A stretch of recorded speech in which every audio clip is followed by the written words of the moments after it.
Oh, yeah! Hey, welcome to another episode of Spear from the Past. In honor of Clash in Italy, as I said last week, I put all the Clash, all the pay-per-views that have Clash in the title. I also have the King of the Ring ones on there as well, just because King of the Ring starting this week as well. And we got Clash of Champions from 2020, the one everyone probably really wants to hear us talk about. But before we start on that, I've got Jacob here. Jacob, how's it going? It's going well. Thank you again for having me once again to talk some wrestling. Yeah, 2020, quite a year for wrestling. Quite an interesting year for wrestling. So I'm happy to get into it. Yeah, but as I always like to start off with, like I do the On the Stay segment. On the Stay, the number one movie at the time was Tenet, because no one else, nothing else was releasing. The number one song on the Billboard charts was "Rap" by Cardi B featuring Megan Thee Stallion. The number one album was "Top" by Youngboy Never Broke Again. I've never heard of them ever in my life. The Ring of Honor champion at the time was Rush, and the TNA champion was Eric Young. But I rewatched the pre-match match just because I could. It was Cesaro and Shinsuke Nakamura versus Lucha House Party. I thought for a pre-show match, it was decent. Like, there was nothing really remarkable in this. Jacob, I don't know if you watched it or remember watching it at the time. Or... Yeah, I kind of remember it because I thought Cesaro and Shinsuke was a cool pairing. I thought they worked as a team. So no, it was yeah, for a pre-show match, it was good. Yeah, then we get into the main event, and the one thing I will start off by, like, the Thunderdome is always with this interesting concept, because like I get they had to find a way to sort of get fans in there somehow, so they can make some money, and like. But it was just one of those ones where, like, looking at the screen, you see some people just sitting there bored, not reacting, and some people are reacting as if they were in the show. It's like, it was such a weird thing throughout all these matches. Some people overreacting, like it wasn't that big. Yeah. But the first match we had was Sami Zayn versus Jeff Hardy and AJ Styles for the US title. And yeah, and it's one of those ones where it's like, it's interesting where they sort of how they treated with the wrestlers at this time. Is like, they were like, look, if you don't feel comfortable wrestling in this time, we'll let you sort of stay away until you're comfortable to come back, because there was this whole storyline, like Sami Zayn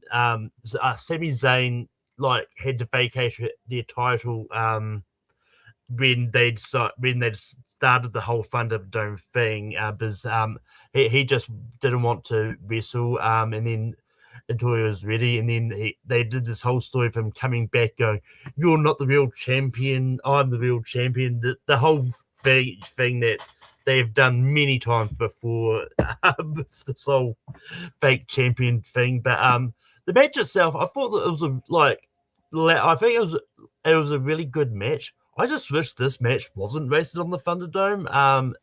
But the fact that Sami won by handcuffing both Jeff and AJ to the ladders to secure the win, I thought was a really creative way to do it. But Jacob, what did you think of the opening match?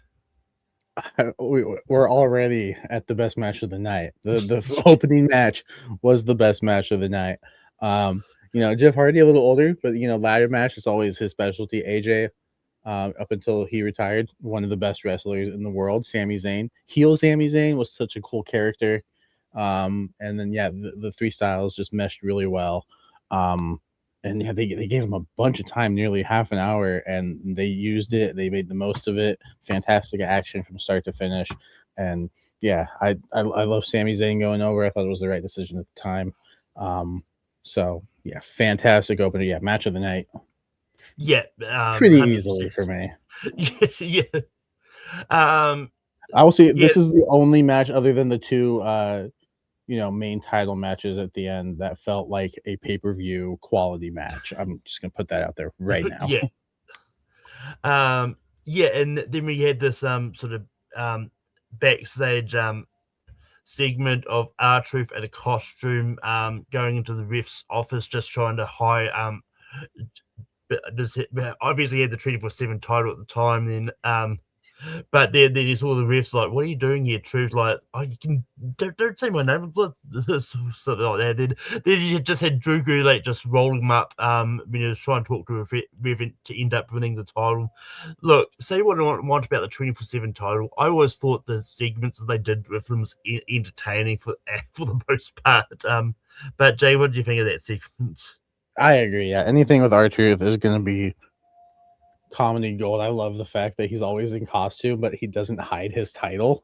Like it's always Yeah. out in the open. It's like, Yeah. we know it's you, and I think that just makes it work. Truth is just he's the comedic goat when it comes to wrestling. I can't Yeah. think of anyone better than him in terms of comedy. So yeah, I love all of them, all the segments. Yeah. So not just on this show, but any 24/7 segment with R-Truth. Fantastic. Well, when we get to the other segment today, like I'll go into was I actually did watch something that was mentioned and later on, but next up we had Asuka versus Selena Vega, and this is one of those ones I completely forgot that Samoa Joe was on commentary around this time as well. Oh, Yeah, because obviously they were sort of rotating the commentary teams around depending on what brand it was competing.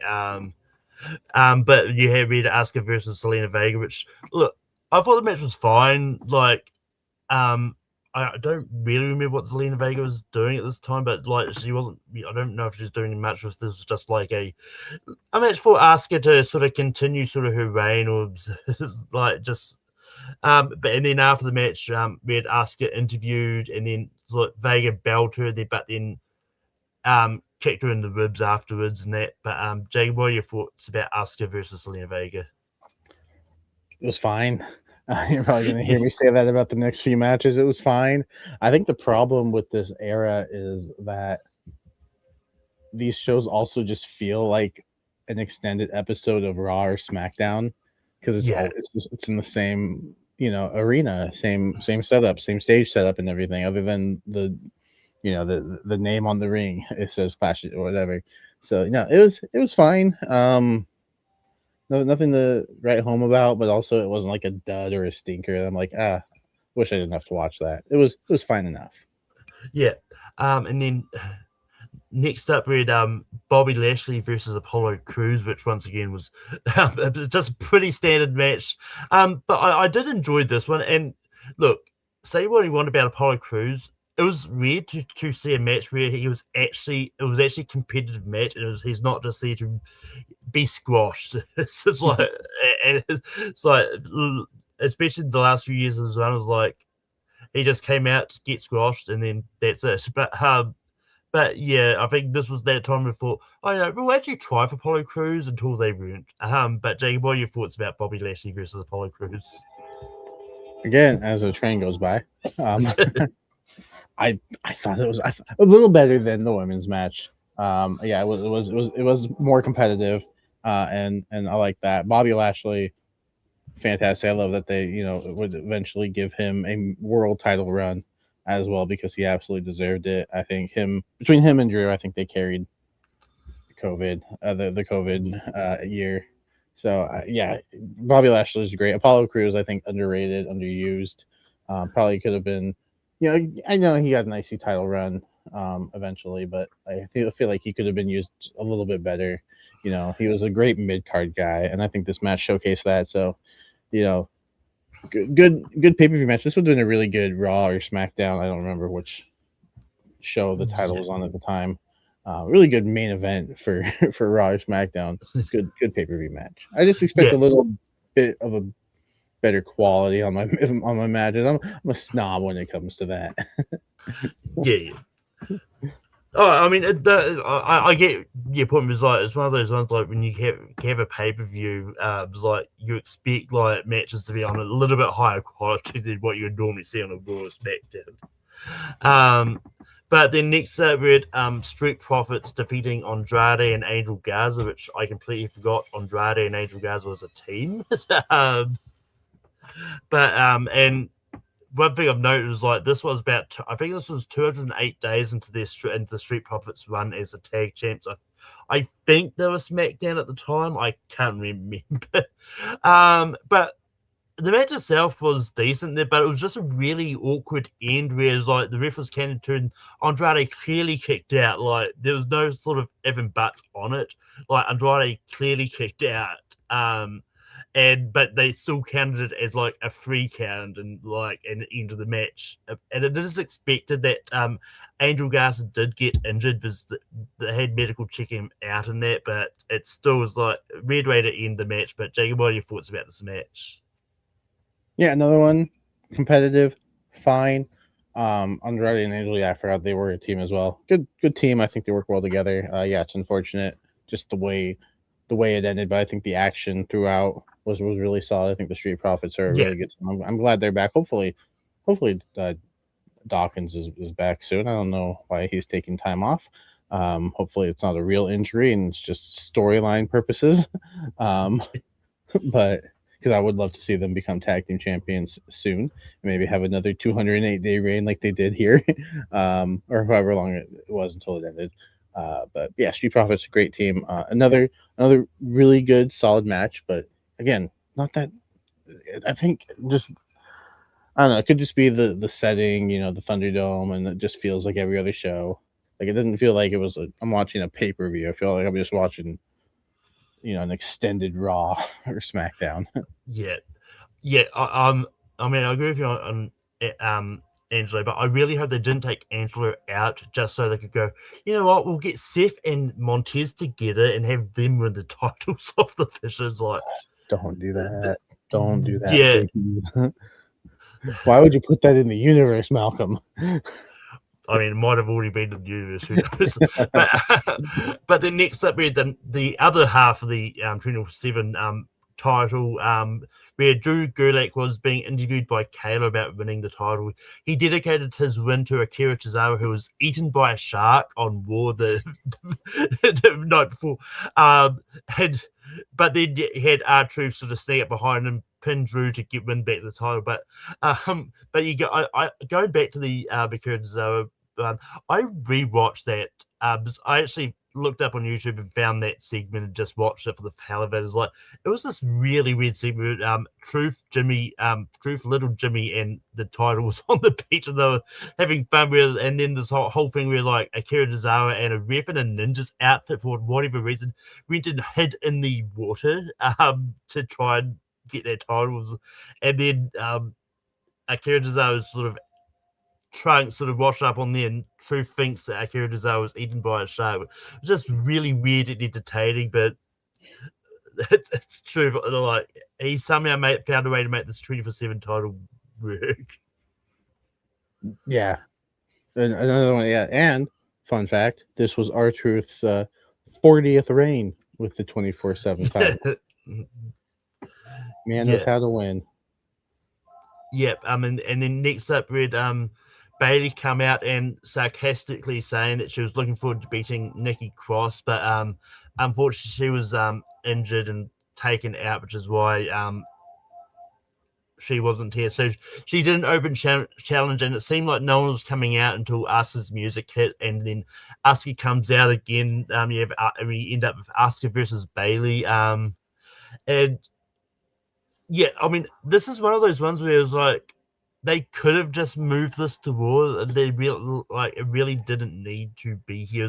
It was basically just sort of a quick match for Bayley to get the DQ finish on Asuka, just to keep the bout. And then they had Sasha Banks attacking Bayley after the match, saying, "Yeah, I'm still here. I'm coming back for that bout." And yeah, that's basically all the point of this match was. But Jake, what are your thoughts on Asuka versus Bayley? Yeah. If Sasha was there and it was an open challenge, why didn't she just answer the open challenge?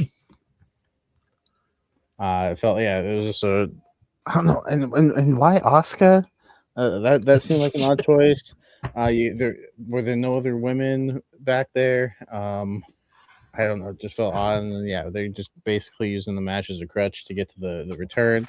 I mean, it was fine. Asuka and Bailey can do so much better than a 4 minute DQ.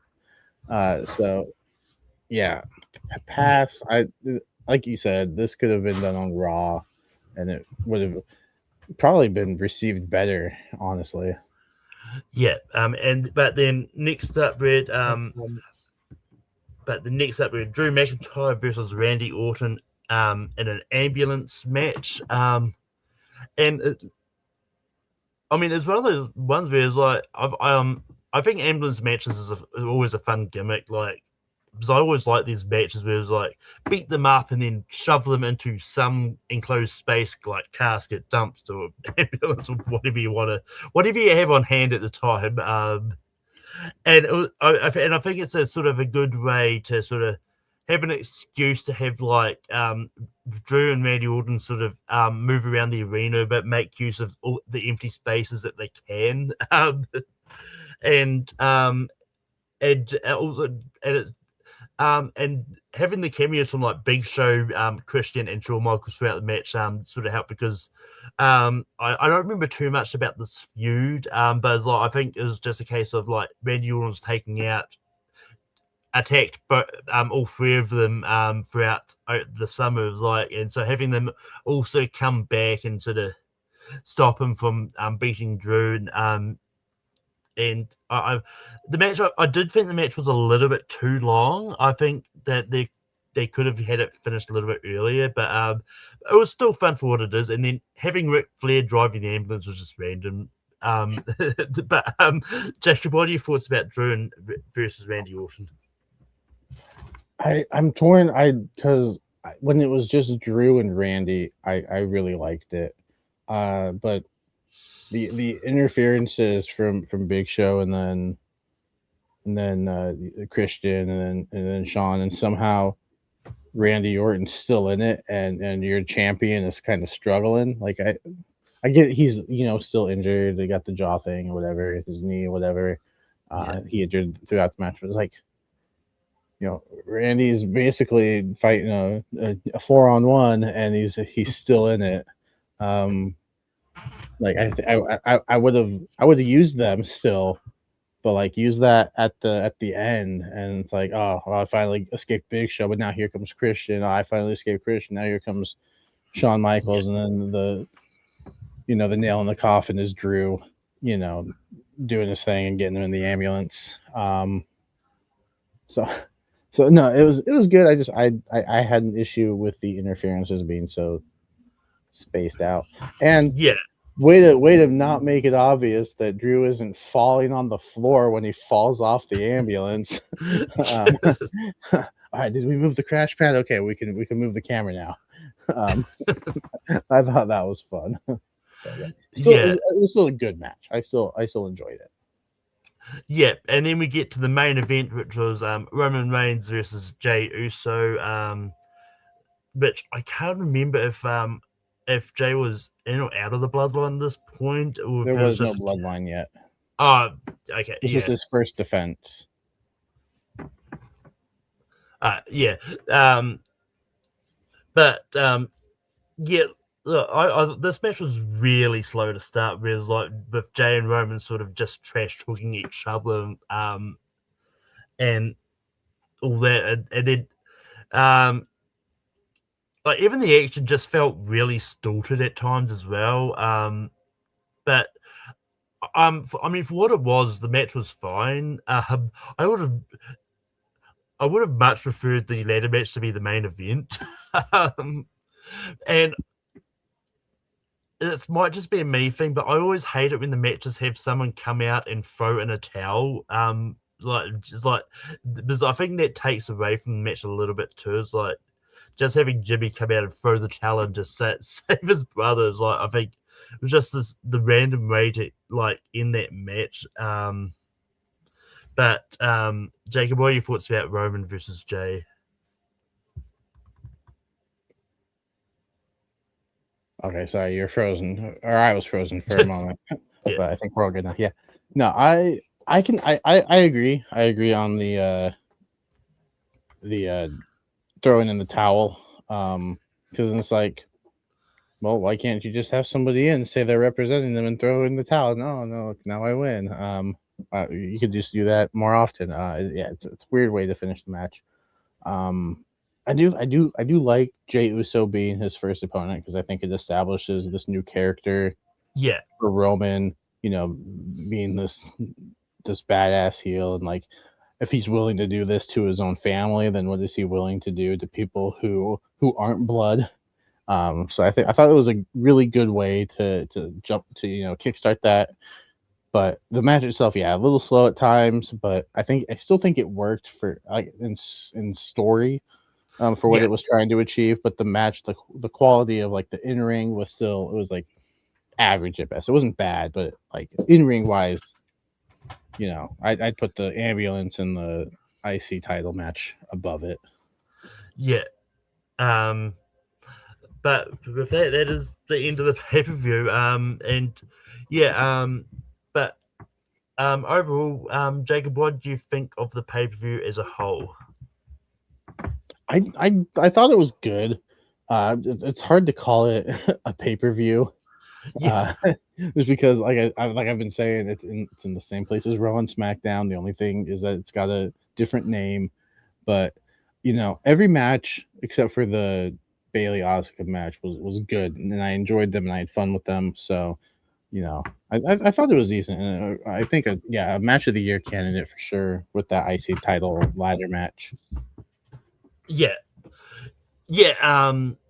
For me, I liked it overall as well. I was like, as I said, like all the matches are good. There was some that could have been better had it was been in front of a live crowd, and they could have done more. Because I think Roman versus Jay, I think had there been a live crowd, I think they could have done more, and the crowd could have helped invigorate that a little bit too. Because it's there's definitely some matches that just felt painfully obvious that they were piping the crowd noise in to make it louder than what it was. So, yeah, like anytime Drew would hit a chop and you'd hear the woo, I'm like, they're not all saying that. Yeah. But with that, it's time to spin the wheel for the next what I'm doing. And because we are still in the middle of the King of the Ring tournament, I took off all the Clash ones, so I've been determined to do a King of the Ring one for a while, so it's all the King of the Ring type pay-per-views. Go 2001.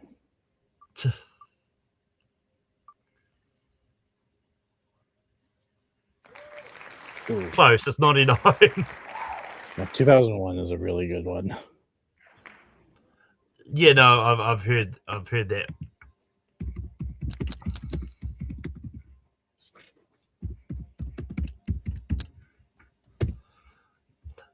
So I'm just glad it wasn't like King and Queen of the Ring 2024, whatever the last official one was, where like an actual pay-per-view was.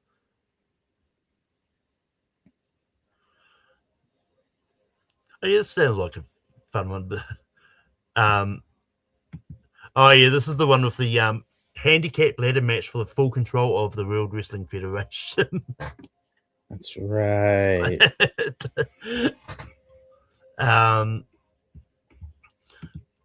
But yeah, so that will be next week's one will be the King of Ring 99. So it's just going to be fun to do a King of Ring one. But Jacob, where can people find you online? I'm not doing much online. I pop up here from time to time whenever you want me to talk wrestling with you. I'm always happy to come back. Show up on your other show, Rangum, from time to time when you invite me on. I do trivia in Lights Out. JPO, I just did a teams match in his. So I pop up everywhere from time to time, but I'm not like tied down to one thing. Yeah. But you can find me on Take Three Productions as host ranking every week. Next week is going to be top 12 Jimmy Stewart movies. So fun to dive into a classic actor for a change. Right. And you can also find me popping up on the Movie Hero Net from time to time. I'll be on there tomorrow for Ross Bristow's top 128. And yeah, and then Spearmint Pass next week will be King of the Ring 99. Don't have a guest lined up yet, obviously, because I've only just spun it. but with that is the end of it for this week, and we'll see you next time.